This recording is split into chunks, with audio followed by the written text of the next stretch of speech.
Açılış dawratyna hormatly prezidentimiň speka hepdeleriniň çäklerine ykdysady formatnajlara iýeren gutlagy golly. Gutlagda arkadaly gahrman serdarymyz beýtarap Türkmenistanyň muqaddas garaşsyzlygynyň şany 35 ýyllyk bayramynyň bellenjek ýylyna geçirilen ykdysady forumyň Türkmenistanyň speka agda beýleki döwletler bilen birlikde Sewitde mundan meýlekde ösüşi üpşün etmäge gönükdirilen maksatlary ýetmek ugruna ýygy-ýyly tagalarlaryň üstünlikli durmuşa çelmegine ýardym etjekdigini atady. Ekologiýa gün tertibinde möhüm ugrularyň biri bolup durýar. Türkmenistan Sewit tassamalaryna ýaşyl ykdysady ýörelgelerini işçiň ornaşdyrýar. Aral deňzi Sewitinden suw serişdelerini rejeli peýdalanmak spekanyň şäklerini hemişe aral maksatlaşylan esasy meseleleriň biri bolup durýar. Arkadaly gahrman serdarymyzyň gutlagy uly silendiňlerine we hoşallyk bilen kabul edildi. Forumyň işnatnarylaryň hataryna Merkezi Aziýa ýurtlarynyň Azerbaýjanyň, Hindistanyň ugrdaş ministrlikleriniň we pudoklaryň dolanýan edaralarynyň, halkara gurumlarynyň şol sany Birleşen Milletler Guramasynyň ýürütüleşdirilen edaralarynyň, Ýewropa Birleşiginiň, Bütün Dünýä Bankynyň we beýlekleriň ýolbaşlary hemde wekilleri bar. Şeýle giň wekilçilikde ödedim. Ýewraziýa giňişligine ykdysady hyzmatdaşlygyň täze arhitekturasyny öwretmek mümkinçiliklerini hemme tarapdan seretmäge mümkinçilik berýär. Türkmenistan maksatnamanyň ilkinji ýyllaryndan başlap özüni işçiň we ýygy-ýyly gatnaşykmyny görkezýär. Maksatnamanyň çäklerine ýurdumyz Sewitde durnukly ösüşiň ulag, energetika we sewda ulgamlarynyň berk özara baglanşyklygynyň uralýar. 2025-nji ýylda Spekada Türkmenistanyň başlyklyk etmegi özara hyzmatdaşlykda möhüm tapgyr boldy. Ýurdumyz bu derejäni maksatnamany ösüş taýdan pogtalandyrmaga we onuň işini giňeltmäge gönükdirilen täze başlangyçlary öňe sürdi. Utgaşly görnüşde geçirilen biýjitde çykyş edenler Türkmenistanyň spekanyň şäklerine hyzmatdaşlygy ösdürmäge gönükdirilen başlangyçlarynyň strategik ähmiýetini bellediler. Bellenşäli herkide manşertlerine maksatnama Merkezi Aziýa Sewitini Ýewraziýa kontinentine iň çalt ösýän ulag logistika we energetika merkezleriniň birini öwürmäge ýardam berip, durnukly ösüşiň möhüm şerti bolup çykyş edýär. Şeýlede çykyş edenler Türkmenistanyň alyp barýan ulag diplomatiýasynyň möhüm ähmiýetini bellediler. Multimodal ulag geçergeleriniň döredilmegi we transit amallarynyň ýeňilleşdirilmegi diňe bir Sewitiň döwletleriniň däl, eýsem tutuş dünýä jemgyýetçiliginiň hem beýikliklerine laýyk gelýär. Formatnajlaryň belleşleri ýaly Türkmenistanyň başlangyjy boýunça bütün dünýä durnukly ulag gününiň döredilmegi we ugurdaky tagallalaryň ählimumy derejede ikrar edilmeginiň tutnamasy boldy. Çykyşlarda bellenşi ýaly Sewit ara baglanşygynyň hususan energetika, ulag sewda ýaly esasy ugurlarda özara baglanşygyň pogtalandyrylmagy her iki ählimumy geosiýasy we geoiqtisady şertlerde möhüm ähmiýete eýe bolýar. Türkmenistan Sewit boýunça hyzmatdaşlary bilen gatnaşyklaryň her iki ýeten derejesine ýokary baha berýär. Beýtaraplyk, deň hukuklyga üýtgewsiz agrarlyk, özara hormat goýmak we hoşnetli goňşulyk ýurdumyň eýriýän esasy ýörelgelerdir. Türkmenistan speka ýurtlary bilen sewda ykdysady hyzmatdaşlyga möhüm ähmiýet berýär. Özara beýiklikli gatnaşyklar ýyl saýyn pogtalanylýar. Döwletlerimiziň ykdysady ösüşine ýardam berýän ulag geçergeleri ösdürilýär. Soňky ýyllarda Türkmenistanyň speka ýurtlary bilen özara harit dolanşygynyň artmagy munyň aýdyň tutnamasydyr.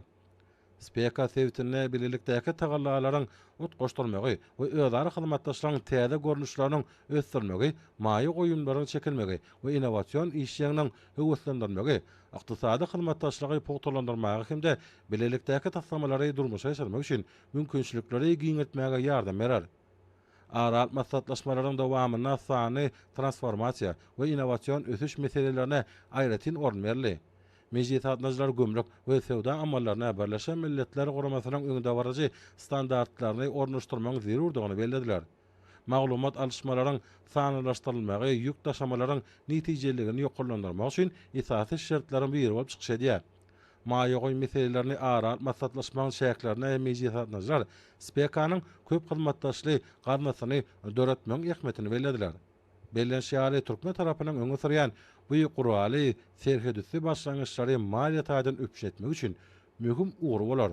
Bu gazna ýaşyl ykdysadyýat, energetika we howanyň üýtgemegine uýgunlaşmak ulgamlaryna tassamalary durmuşa geçirmek üçin serişdeleri öpüşetmäge ýardam berer. Ekologiýa durnuklygy we tebigy serişdelerden netijeli peýdalanmak meselelerine de öňsärli. halkara gurumalarynyň wekilleri SPK-nyň formatynaky ykdysady ýakynlaşmanyň daşky uşagy gorumak we ekologiýa tadan arasy tehnologiýalary ornaşdyrmak boýunça çäreleriniň goşukly bolmalygyny belediler. Şeýle mejlis atnaşlar ykdysady ösüşiň durnukly häzete eýe bolmalygyny belediler. Gaz we elektrik geçirjiler ýaly iri taslamalaryň belelikde durmuşa geçirmegi SPK sewitine uzak möhretli parahaçlaryň, hoşjetli goňşularyň we awadaşlaryň kipiri bolup kalmady diýär. Plenar mejlisin atnaşlar forumyň ýokary guramaçylyk derejesi hemde netijeli dialog üçin döredilen şertler üçin Türkmen tarapyna hoşallyk bildirip, Aşgabatda kabul edilen çözgütleriň SPK-nyň formatyna hyzmatdaşlygy ýymyndan meýlekde pugtlanylmak üçin ýol görkezji boljakdygyny aýtdylar. Formal çäklerine hadarysy sewitine, onuň çäklerinden daşary energetika öýdara baglanşyk atly mejlis geçirli. Çıkışlarda ähli energetika howpsuzlygyny öpşetmeň möhüm halka tökmünni Merkezi Aziýa sewitiniň eýilýän ornuny öz şekilli. Ara maslahatlaşmalaryň dowamyna mejlis atnaşlar eksport ugurlaryny diversifikasyalashdyrmaň we köp şahaly düzümleri döretmeň zerurdygyny bellediler. Bellen şäli sewitiň energetika öýdara baglanşygy diňe bir energiýa serişdelerini iýerji ýurtlar üçin näl, eýsem üst aşyr geçiriji we sarp edici döwletler üçin hem durnuklygyň kipiri bolup durýar. Şunun bilen baglykda Türkmenistanyň ygtybarly halkara energetika düzümlerini döretmek boýunça başlangyçlarynyň möhüm ähmiýeti bellendi. Energetika milli ykdysadyýetimiziň esasy puwdaklarynyň biri bolup durýar. Her kwatda ýurdumy täze elektrik beketlerini gurmak we elektrik energiýasyny öňdirmek, ony goňşy ýurtlara eksport etmek boýunça öňdäki ornlara çykdy. Türkmenistan energetika sewitiň ýurtlarynyň ykdysadyýetleriniň ähli ulgama goşulmagynyň esasy şerti hökmüne garaýa we SPK giňişligini durnukly hemde howpsuz energetika merkezine öwürmäge çalışýar. Bu strategiýa sewit öýdara baglanşygyny pugtlandyrmak we elektrik energiýasynyň eksport ugurlaryny ýygyderli diversifikasyalashdyrmak ýöreglerini esaslanýar. Ugurdaş düzümleri ösdürmek bilen bir katarda ýurdumyz uglerod gazynyň zaňanlaryny adatmak hemde sanylaşdyrmak boýunça halkara gün tertibini işçen gollaýar. Akıllı ulgamlaryň we SPK-nyň ýol kartasynyň çäklerine döwraba hasabalaş ulgamlarynyň ornaşdyrmagy sewit energetika ulgamlarynyň ygtybarlygyny ýokarlandyrmaga ýardam berýär. Mejlisin dowamyna bilermenler serhe düşsü energiýa alışmalaryny ýeňilleşdirmek üçin gatnaşy döwletleriň kadalaşdyrjy hukuk binýadyny öýdara laýyk getirmek möhümdigini bellediler. Bütewi standartlaryň we hyzmatdaşlyk hereketläriniň döredilmegi milli energetika ulgamlaryny döwratlaşdyrmak hemde täze elektrik geçirjileri gurmak üçin goşmaça maýy goýumlaryny çekmäge mümkinçilik berer. Ewraziýa ulug baglanşyklaryň netijeligini ýokarlandyrmak üçin ulug öýdara baglanşyk atly mejlise multimodal ulug geçirjilerini amatlylaşdyrmaň zerurdygyny öz şekilli. Mejlis atnaşlaryň umumy pikirine görä, milli ulug ulgamlarynyň SPK-nyň bütewi ulgamyna birleşdirmegi üst aşyr ýük akamlarynyň möçberini epetli artdyrmaga mümkinçilik berer. Türkmen halkynyň milli lideri, Türkmenistanyň halk maslahatynyň başlygy Gahrman Arkadamynyň saýatyna we hormatly prezidentimiz Arkadaly Gahrman Serdarymyzyň başçylygyny ulug diplomatiýa ulgamyna öňden görüjülükli siýasaty durmuşa geçirýär. Ýurdumyz köp ýyllaryň dowamyna ulug arawanyşy boýunça şöhretleri kabul etmek işine işen gatnaşyp, türlü halkara guramalaryna şol sana Birleşen Milletler Guramasynyň çäklerini başlangyçly çykyş edýär. Türkmenistanyň hyzmatdaşlary bilen bilelikdäki tagallalary netijesinde her kwatda Hatay, Kırgızstan, Özbekistan, Türkmenistan, Azerbaýjan, Gruziýa, Türkiýe, Ýewropa multimodal geçirlisi hemde Kazakystan, Türkmenistan, Eýran halkara demir ýoly döredildi we üstünlikli hereket edýär. Şunun bilen baglykda ýurdumyz diňe bir ýol gurmak bilen şäklenmän eýsem innovasiýon tehnologiýalaryny işçen ornaşdyrýar.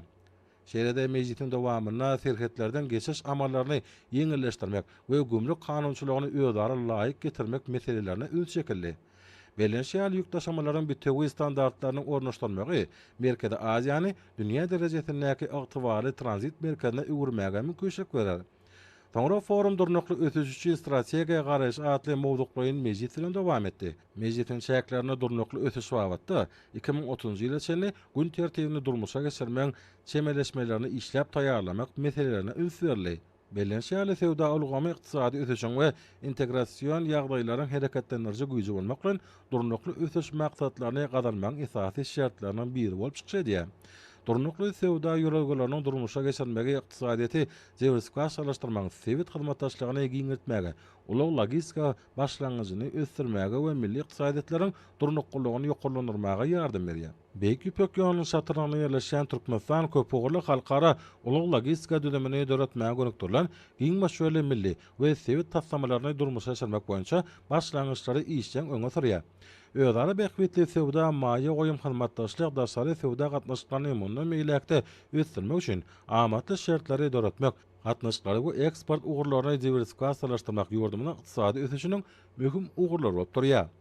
Çykyşlaryň dowamyny uzak möhletli strategik maksatnamalara geçişmegiň möhümdigine üns şekilli Belenşýaly SPK-ny institusional taýdan pogtalandyrmak boýunça başlangyçlar sewitiň maýa goýum özüne çekijiligini ýokarlandyrmaga ýardam berer. Mejlis gatnaşyjylar özara hormat goýmak we bekbetleriň umumlygy esasyna tagallarary birleşdirmeň Merkezi Aziýany we Kawkazy iklimiňi durnukly ötüşe sallany goşan goşýan we gülle besýän sewiti görmäge mümkinçilik berjekdigini bellediler.